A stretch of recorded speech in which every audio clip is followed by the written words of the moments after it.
Hello and welcome to the Merton Vision podcast. My name is Joy and I am the working age outreach worker here at Merton Vision. I decided to bring you guys this brand new podcast. It's new for us here at Merton Vision and I'm super excited about it. This series is called This Is Why I Work. I will be interviewing 4 different blind and partially sighted people and they will be telling me all about the work that they do and most importantly why they do it. So make sure you stay tuned. Today we have another special guest. He goes by the name of Souleyman Bar. And Souleyman, welcome. Hello. Thank you for having me. No problem at all. Souleyman, my first question is, how are you today? How are you feeling? I am doing great despite the conditions that we're living in as a planet. I'm doing really well. Trying to be consistent with trying to have structure, have balance, have routine in my life, and obviously dealing with what everybody else is dealing with.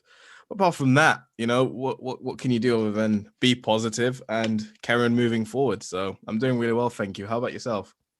Perfect. Yeah, I'm doing all right. I mean, the same really, just trying to make the best out of a bad situation, aren't we? Like, I feel like that's what the whole world is having to do. So I'm trying to, as you say, keep positive and keep my spirits up. I feel like that's the only way forward. So Souleyman, can you describe yourself in 3 words for me? 3 words. Yeah, Okay, 3 words. the hard one. A jack of all trades, master of none, bold and curious. Okay, interesting. Okay. Souleyman, can you tell me about your eye condition? Yeah, so at the age of 6, I was diagnosed with a degenerative eye condition called retinitis pigmentosa, or RP for short. And essentially, some of the symptoms are tunnel vision, no peripheral vision, can't see anything in low light conditions, can't see small text, can't see text far away. And as I said, it's degenerative. So over time, it gets worse, leading to complete blindness. But yeah, so that's my eye condition. Okay. And what do you do for work? For work, as I said, I'm a jack of all trades. So I'm a professional athlete. I represent Great Britain on an international platform. I'm hoping to represent my country in the Paralympic Games. I'm also an entrepreneur. So I run a few businesses, one in virtual reality technology, one in public speaking and helping children overcome weight and mental health issues. I speak in organizations trying to promote disability in the workplace, especially in employment, using things like adaptive technology. And I also mental health products with my business called Self Care Sunday. So we create little boxes to send to people who are struggling with their mental health. And yeah, amongst that, I dabble in TV as well and radio. And also, the overarching theme of what I do is essentially disability activism. So, through the things I do, whether it's sport or business or TV, I want to prove not only to people with disabilities and visual impairments, but to organizations and everyday individuals that you can achieve and be the best you can be and have a fulfilling life despite what I have as a disability and what others may seem as a disability. And trying to motivate people and make sure people are positive about what they're going through. Yeah, 100%. And how long have you been doing this? How long have you been doing your businesses? How long have you been, doing your activism? How long have you been doing that? Yeah, so like I said, I've always been curious about things. If something interests me, I always like to dabble in it. With sport, I like to say since primary school, when we used to have sports day, I used to love running. So that's when that started. With business, I gained a huge passion for it in school when we used to do things like raising money for charity and selling red noses and trying to find ways of scheming with my friends after school and all that kind of stuff. So I've always been interested as a young person and always trying to find ways of branching that into a career and realizing that it was difficult to find employment having visual impairment. So I thought if no one's going to employ me, I'm going to employ myself. And obviously that's how my entrepreneurial side developed. Okay.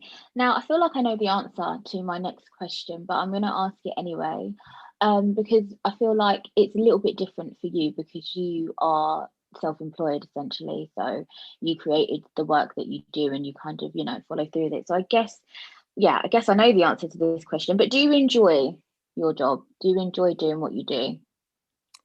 Uh, I do enjoy what I do, 100%. The biggest aspect that I enjoy about it is the freedom. I really, really love freedom. That's kind of one of my number one philosophies in life. You have to want to do what you're doing. Hmm. And so 100%, but it's not easy. I think people confuse, a passion or a hobby or a business for something that's fun and enjoyable. If I Mm, think, it's going to be difficult regardless what you do, but does it, correlate with your beliefs in life? So obviously my belief is, the freedom to do what I want to do when I want to do it. And my, life does allow me to do that, but that doesn't mean I don't have to do anything. That doesn't mean I don't wake up at 7 a.m. and answer emails and do tasks day to day. So it still requires that hard work, but I do enjoy it because it's at my own discretion whether I do it or not.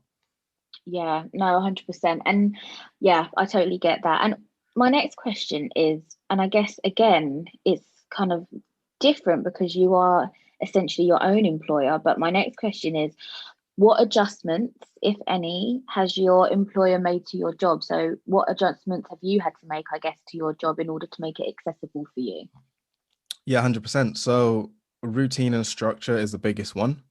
So, setting aside an hour a day to do emails, to do admin work, because it can be time consuming with the visual impairment, having to read through threads, having to read through information, having to reply to people and all that kind of stuff, and dealing with other individuals. So that takes time and that's difficult. So you have to set aside time. You have to, structure your day around the difficult tasks, but then also using technology.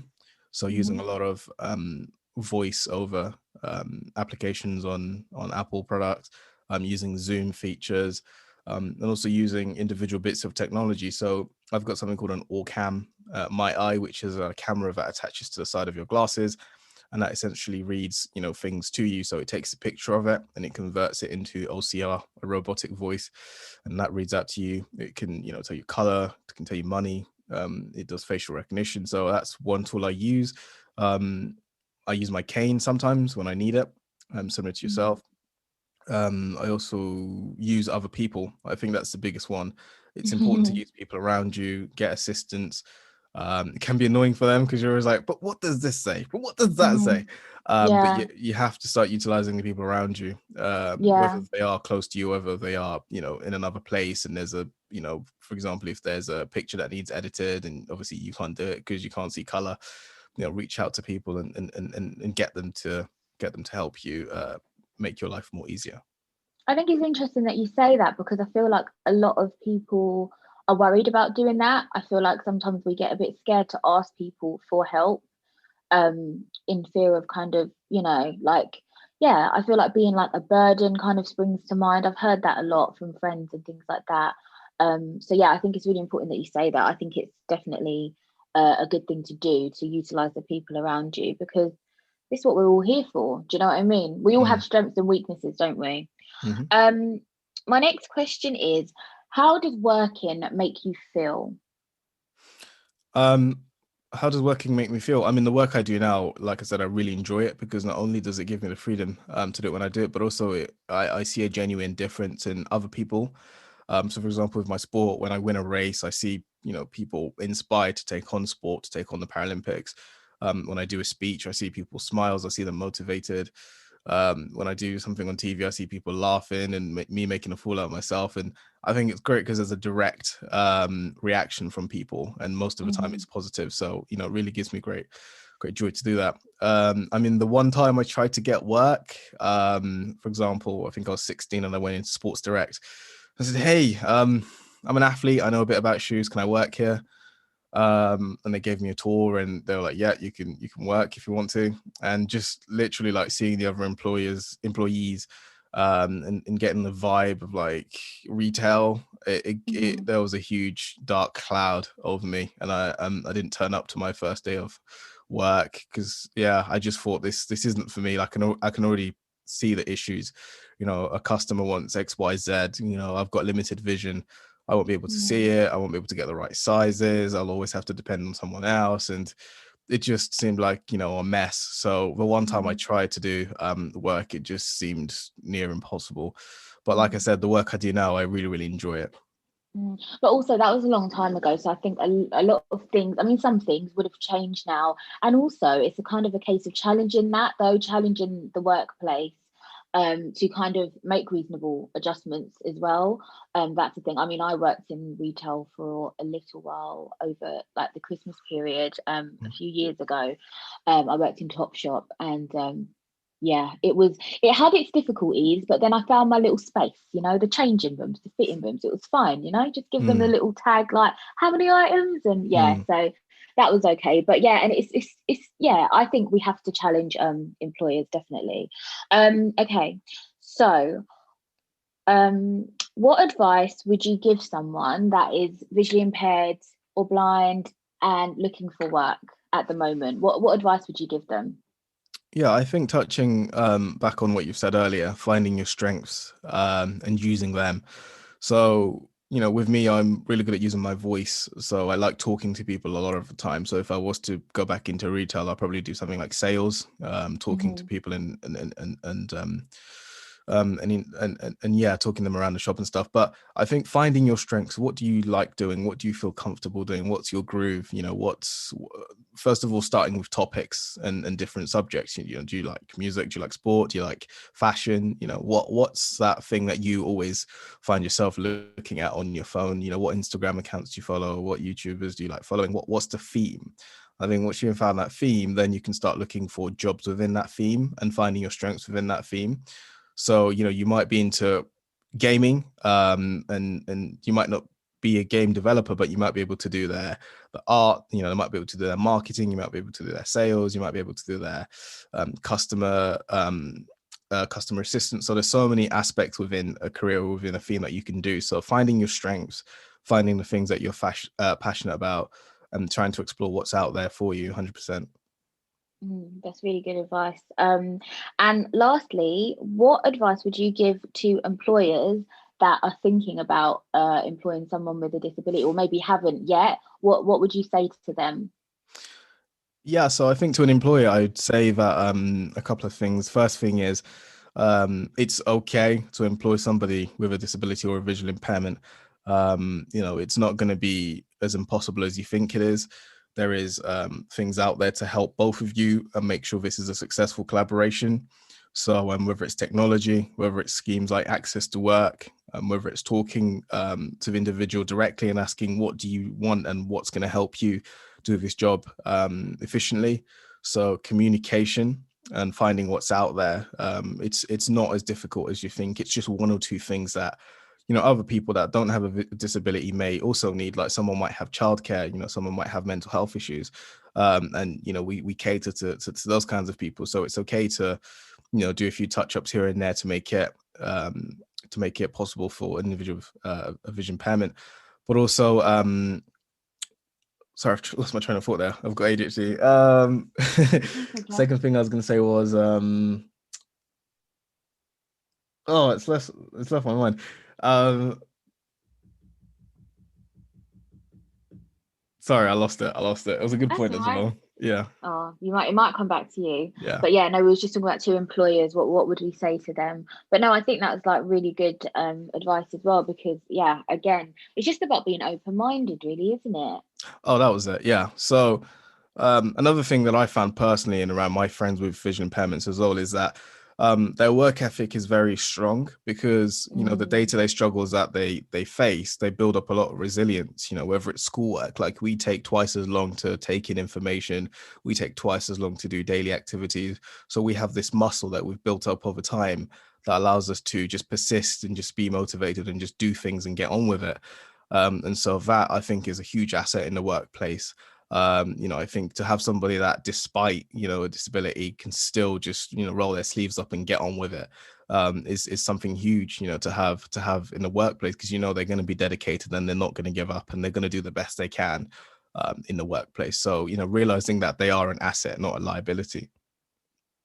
Oh, 100%. Yeah, no, that's fantastic. I totally agree. Thank you so much, Souleyman, for joining me.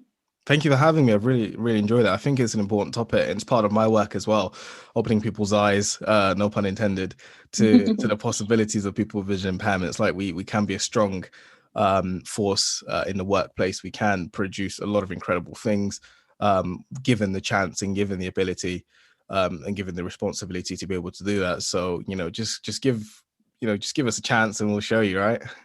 110%, we will. Souleyman, tell everyone listening where they can find you. Yes, you can follow me on my socials. On Twitter, I am at KingSoulGB, and on Instagram, I am the Real Soul. And you can email me as well, souleymanba@gmail.com, souleymanbah@gmail.com. Reach out to me if you have any questions, and I'm always happy to answer people's questions. Perfect. Thank you so much. Thank you for having me. Cheers. If you would like to get in touch with us at Merton Vision, you can do that by calling us on 0208 540 5446. You can email us info@mertonvision.org.uk.